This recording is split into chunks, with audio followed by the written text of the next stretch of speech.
The garden is finally starting to look a bit fuller. All that effort earlier in the season is really paying off. This is an incredible moment in the gardening year. I just love it. But the show's not over yet, because now's the time to make even more sowings to keep the harvests coming for longer. And goodness me, have I got some absolute beauts for you today. Brilliant brassicas, including this weird wonder. Any idea what it is? Carrots that'll keep you crunching through winter.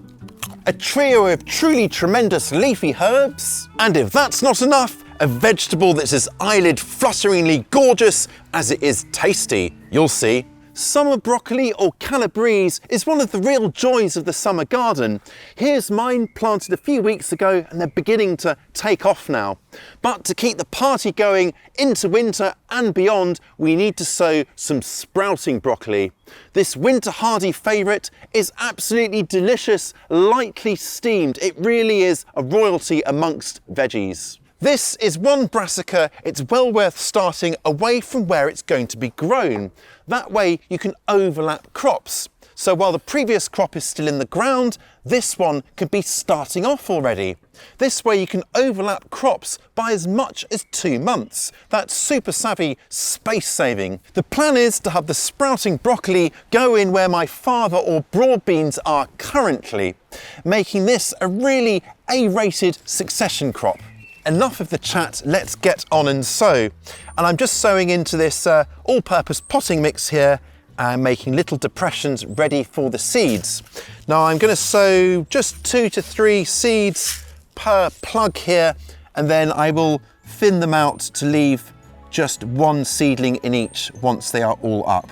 And then a little more mix just to cover the seeds over before finishing off with a label so we don't forget what we've got here.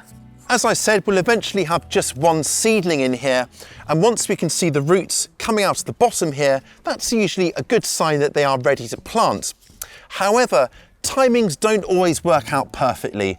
There might be a bit of cooler weather that holds back the crop I'm wanting to get out, so this can go in which case, no dramas, I can just pot it on into a container this kind of size or something like this to grow on until the ground is ready.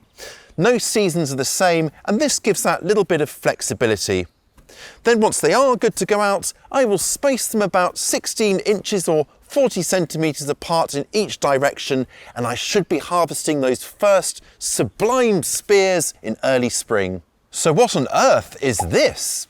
Well, I'll pause the video here for a few seconds to give you a moment to think about it, and please don't be shy to shout it out if you know.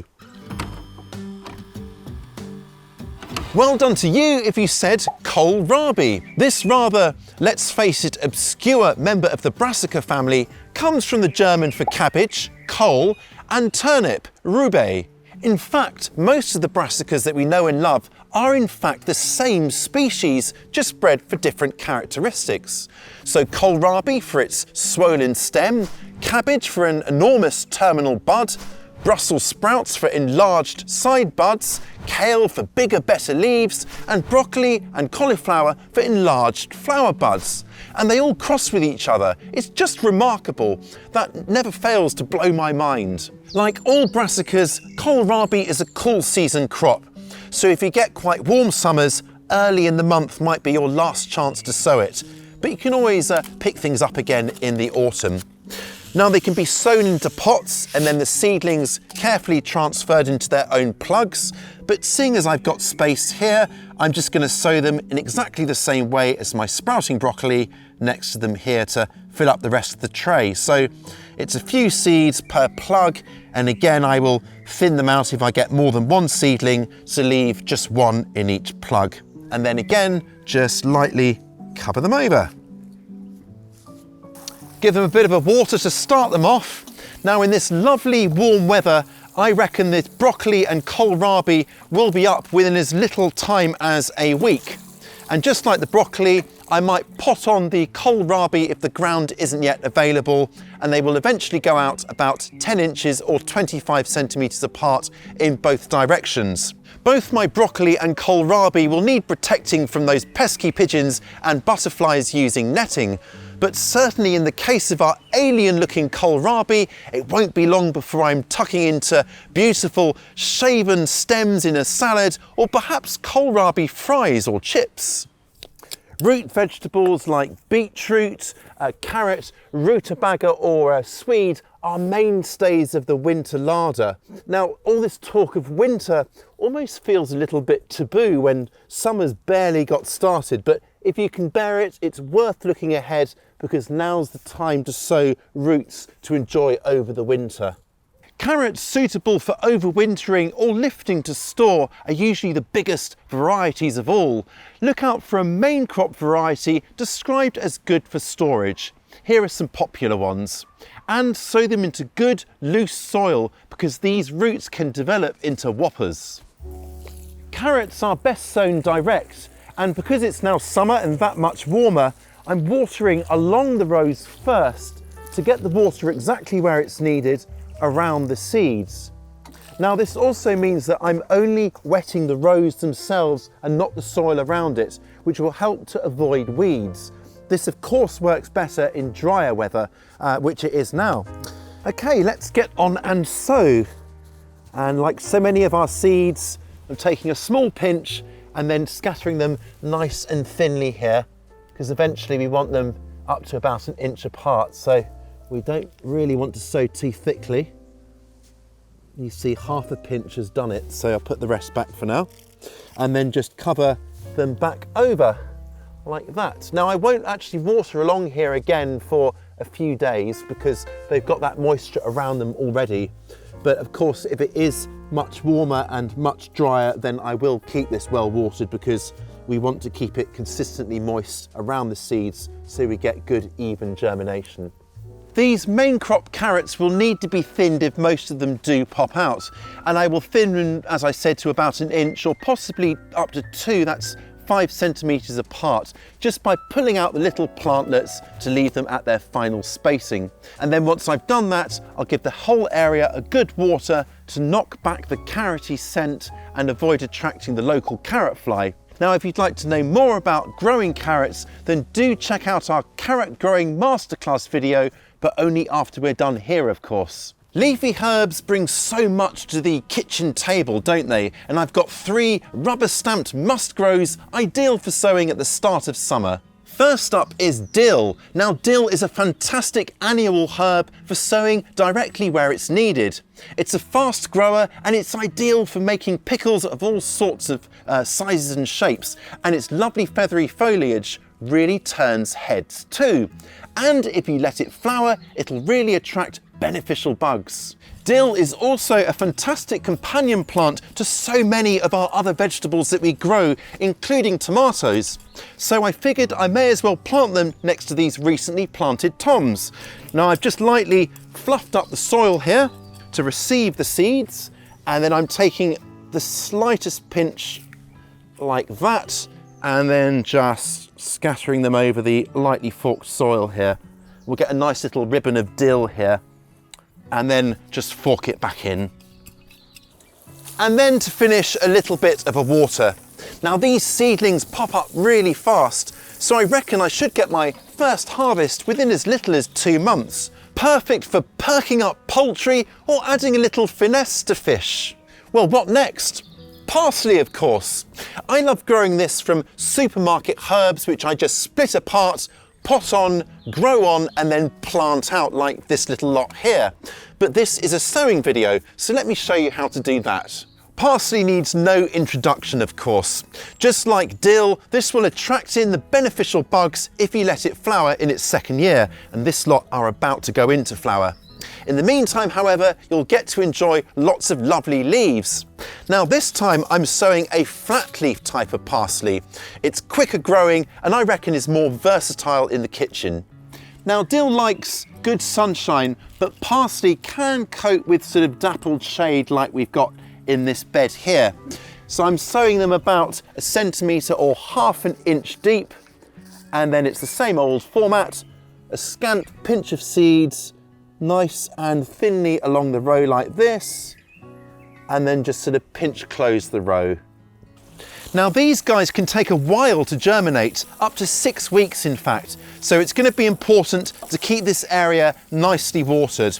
And then once the seedlings have popped up, I will thin them to leave about 6 inches or 15 centimetres between each, though I may take some of the excess seedlings and plant them elsewhere. And our third herb, ideally sown later on in the month, is cilantro or coriander, which looks very much like flat leaf parsley. Can you tell the difference? If you're in a hotter climate, then cilantro can grow quite well in the shade and might actually prefer it. And I'm going to sow it today in this shallow container here, just into some all-purpose potting mix. I like to sow my coriander or cilantro after the summer solstice, and the reason for that is that they respond quite well to daylight getting shorter. They don't bolt or flower prematurely. And talking about the days drawing in again is quite a dreary thought at this early time of the year. Anyway, so I've got my pot filled and I'm going to space the seeds quite closely this time, about an inch or 2 centimetres apart, to grow almost like a microgreen, so they're harvested quite young. So I'm just going to space the seeds, scatter them nice and evenly across like this. And now I'm just going to cover them all over with a smidgen more compost. So the trick with these is to keep them nicely moist, and if it does get really quite warm and hot, which it can do here, I will move them into the shade to continue growing, and I'll keep them well watered. And because I'm harvesting them quite young and tender, more as baby leaves, I reckon I'll get my first cut within about 6 weeks, I reckon. Some vegetables are downright tricky, including this picky princess here, bulb fennel or Florence fennel. Now I find this often bolts before it's had a chance to properly bulb out, but not this time. I say bulbs, but what we've in fact got here is another case of swollen stems. With a texture a bit like celery and a gentle aniseed flavour, this delicate and dainty darling is worth persisting with. It's great served with fish or shaved with the mandolin to serve over a salad, my absolute favourite way to enjoy it. What I've gone for is a really fast growing variety, which I think should be a lot less likely to bolt as well, especially if I keep it well watered. So by delaying sowing till it's kind of t-shirt weather as well, then I think this will be a lot less likely to bolt. And I'm doing exactly the same thing. I've got my sifted or sieved compost, and this time again 2 seeds into each. Now I could sow into a nursery pot and then transfer the seedlings into plug trays, but these guys really hate root disturbance. So I think this is one that's definitely best to sow direct into the plug trays. Of course you could sow it in the ground where it's to grow and then thin them out. But again, I'm wanting to overlap my crops by starting this off while the ground it will go in is currently occupied. So I've got my 2 seeds into each plug there. I will thin them to leave just 1 in each by snipping off the excess seedling. And then let's just cover them over with more of this potting mix here. That should do it. I'm going to give these a good drink and of course label them and set them on their way. Once these filigree-leaved divas are up, I'll grow them on and then they'll get planted out about 6 to 8 inches or 15 to 20 centimetres apart in both directions. And they're going to go into a lovely, warm, sunny spot into a well-drained soil that has been enriched with the usual caress of compost to help them form those beautiful bulbs, or rather swollen stems, you know what I mean. I hope this has given you a few ideas to get your fingers and thumbs in the dirt and sowing. I'll catch you next time.